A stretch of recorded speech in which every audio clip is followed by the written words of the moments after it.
สบายดีข้าพเจ้าจะแนะนำเกี่ยวกับวิธีการเอ่อป้อนข้อมูลเนาะหรือว่าการกรายงานข้อมูลอยู่ในแอปไข่ยุงของพวกเราเนาะซึ่งแอปไข่ยุงนี้ใช้สำหรับการรายงานข้อมูล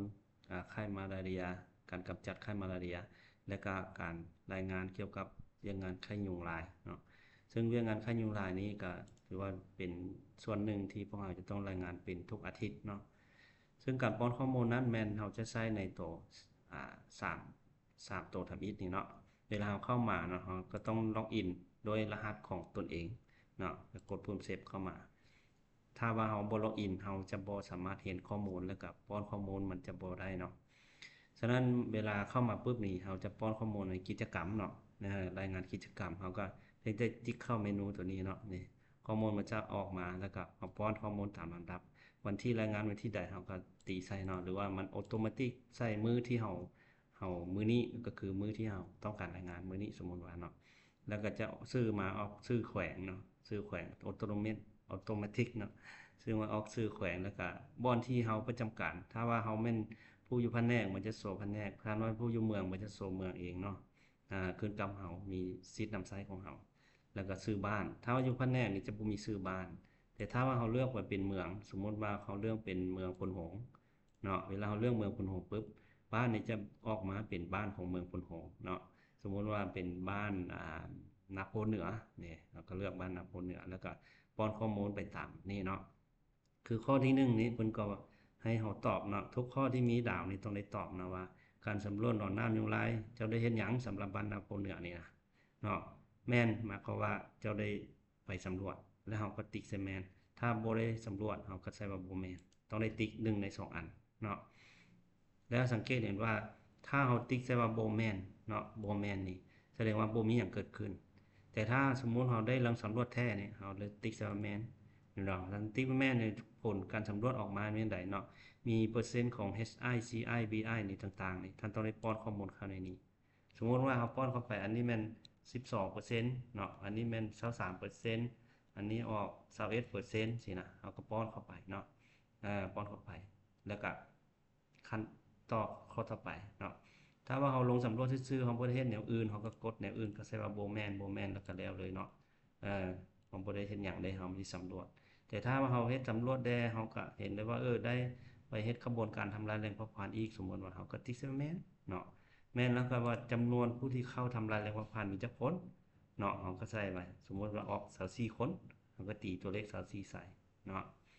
จากนั้นแล้วแม่นเขาก็ไปที่กิจกรรมถ้าว่าเจ้าได้เฮ็ดแผนอาทิตย์หน้าแล้วก็พิมพ์ใส่เนาะว่าอาทิตย์หน้าเจ้าสิเฮ็ดหยังเนาะเขาก็พิมพ์ใส่อ่าสมมุติว่ากวดกาครัวเรือนเนาะสมมุติเราก็มีแผนอาทิตย์หน้าในครัวเรือนที่ยังที่ยังอ่าบ่ได้สำรวจเนาะสมมุติว่าพอสำรวจอาจจะบ่ครบนี่เนาะ แล้วก็เอารูปภาพใส่เนาะก็กดใส่นี้แล้วก็เอารูปภาพมาใส่เนาะคันมีรูปภาพเราก็เอารูปมาใส่คันบ่มีเราก็บ่ใส่ก็ได้เนาะถ้าว่ามีเราก็เอารูปมาใส่เนาะสมมุติว่าแม่นรูปการเคลื่อนไหวของเราแม่นตัวใดตัวหนึ่งเราก็เอาตัวนี้ซะสมมุติว่ามันมีรูปเคลื่อนไหวเนาะเราก็เอารูปใส่เนาะแต่ถ้าบ่มีเราก็บ่ใส่บ่เป็นหยังเนาะอัพรูปจะได้ใส่2รูปเนาะ และออโตเมติกบอลประจำการมันจะสวว่าอยู่แผนกสัดส่วนข่อยแล้วตัวนี้จะบ่งบอกว่าเจ้าสามารถเบิ่งได้ของเจ้าเองเท่านั้นเนาะถ้าเจ้าบ่สามารถผู้อื่นจะบ่เห็นเนาะนอกจากผู้บริหารทั่วแขวงเนาะหลังจากนั้นเราก็กดสำเร็จเนาะหรือว่ากดปุ่มเซฟเข้าไปเนาะอันนี้มันป้อนข้อมูลสำเร็จแล้วเนาะถ้าว่ามันสำเร็จแล้วมันจะออกมาฟอร์มเป้าอีกบันหนึ่งเพื่อให้เราป้อนในบ้านต่อไปแต่ถ้าเราบ่ป้อนเราก็กด cancel ออกไปเนาะ อันนี้กิจกรรมวันนี้มาว่าอุปกรณ์เคมีก็เช่นเดียวกันเนาะเพราะอุปกรณ์เคมีนี่ก็กดเข้าไปนี่เนาะมันจะมีแบบฟอร์มเข้ามาในอุปกรณ์เคมีนี่ก็จะเป็นข้อมูลของอัตโนมัติขึ้นมาบางอันเนาะพวกเราก็สามารถเลือกได้แต่ว่าถ้าว่าของป้อนของเมืองเนาะเราก็สามารถป้อนเข้าไปถ้าว่าเป็นของแผนกเราก็ใส่ของแผนกแล้วก็ใส่จำนวนไปเนาะกิโลน้ำยา BTI ชนิด เป็นโฟนนี่จักกิโลสมมติเราก็มีอยู่นี่แม่น12กิโลเนาะ BTI ชนิดนี้มีจักกิโลเราก็พิมพ์ใส่ถ้าบ่มีเราก็ต้องพิมพ์ได้0เนาะ สมมุติว่าบ่มีจักอันเลยอ้างปากก็มี10หน่วยนี่10เนาะเวลาเราเพิ่ม10เข้าไปมันจะกดมาว่ามีปากบ่เราก็ติ๊กเสื้อมีปากเนาะแต่ถ้าว่าของเจ้าเป็น0ถ้าบ่มี0นี่ถือว่าข้อที่ว่ามีปากนี่จะบ่โชว์เนาะเมื่อเขาพิมพ์10มันจะส่งมาเนาะอันนี้เช่นเดียวกันแล้วเราก็กดสำเร็จหรือว่ากดปุ่มเซฟเนาะกดปุ่มเซฟเข้าไปมันจะออกมาอีกเทื่อนึงเพื่อเอาสืบต่ออันต่อไปเนาะแต่ว่าอาทิตย์ละเทื่อฉะนั้นเราจะบ่ได้สืบต่อเนาะต่อไปเป็นการเพิ่มข้อมูลมาลาเรียเนาะตัวนี้ข้าพเจ้าจะให้จะได้เฮ็ดเป็นวิดีโอหนึ่งเฉพาะต่างหากเพราะว่าการป้อนข้อมูลตัวนี้มันติดพันกับหลายแอปมันเวลามันจะยาวเกินไปเนาะฉะนั้นมาคราวนี้ถ้าว่าเราป้อนข้อมูลเรียบร้อยแล้วเราก็สามารถกดเบิ่งข้อมูลการรายงานกิจกรรมอันที่เราป้อนเข้าไปมีมาบ่นะนี่มันจะมาลำดับของวันที่เราป้อนเข้าไปนะคือว่า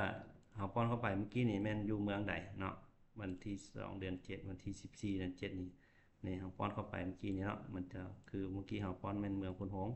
นี่เราก็จะเบิ่งว่าวันที่ป้อนเข้าไปนี่เมืองพนหงส์บ้านนาโพเหนือเนาะรายงานเข้าไปนั่นนี่เราจะเห็นได้ว่าข้อมูลนี้แม่นหยังเนาะเราสามารถรู้ได้แล้วนะอันนี้ของเมืองกาสีเนาะการว่า user ของทั่วแขวงนี่ผู้อยู่ขั้นแขวงเขาจะเห็นเมิดทั่วเมืองทั่วประเทศทั่วแขวงเนาะแต่ถ้าเป็นของ user ของเมืองจะเห็นแต่ของเมืองใดเมืองนั้นเนาะเมืองใดเป็นผู้ป้อนจะเห็นแต่เมืองคนนั้นเนาะถ้าสมมุติว่าค่อยป้อนเข้าไปโอ้มันค่อยป้อนผิดเนาะค่อยบ่ได้รายงานแท้เนาะค่อยเฮ็ดลิ้นซื่อๆเนาะค่อยลบออกถ้าพวกท่านสังเกตเห็นว่าอยู่ในนี้เนาะจะมีปุ่มซิงค์เนาะเห็นบ่มันจะเตือนซิงค์อยู่นี้ถ้าว่ามันซิงค์ข้อมูลบ่ไปเนาะข้อมูลบ่ถูกซิงค์ไปนี่ในระบบมันบ่ซิงค์นี่แสดงว่ามันมีอันใดอันหนึ่งที่ผิดพลาดเนาะ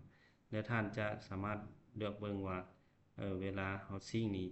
มันมี error อิหยังเกิดขึ้นมาเนาะเห็นบ่มันบอกว่าเจ้าอยู่แผนกแต่ว่าเจ้าไปป้อนข้อมูลของแขวงและเมืองนี่เนาะตัวแผนกกับสุแขวงมันยังบ่สามารถมันเป็นระบบอันนี้นะข้าพเจ้าสิแปลงเนาะอันนี้คือการป้อนข้อมูลเนาะแสดงว่าถ้ามันเป็นนี่บ่ได้เนาะถ้าว่ามันบ่มีหยังคิดเควสติงกาหรือว่าเควสแดงสิแสดงว่าปกติเนาะข้าพเจ้าสิแปลงระบบอีกเนาะขอบใจเด้อ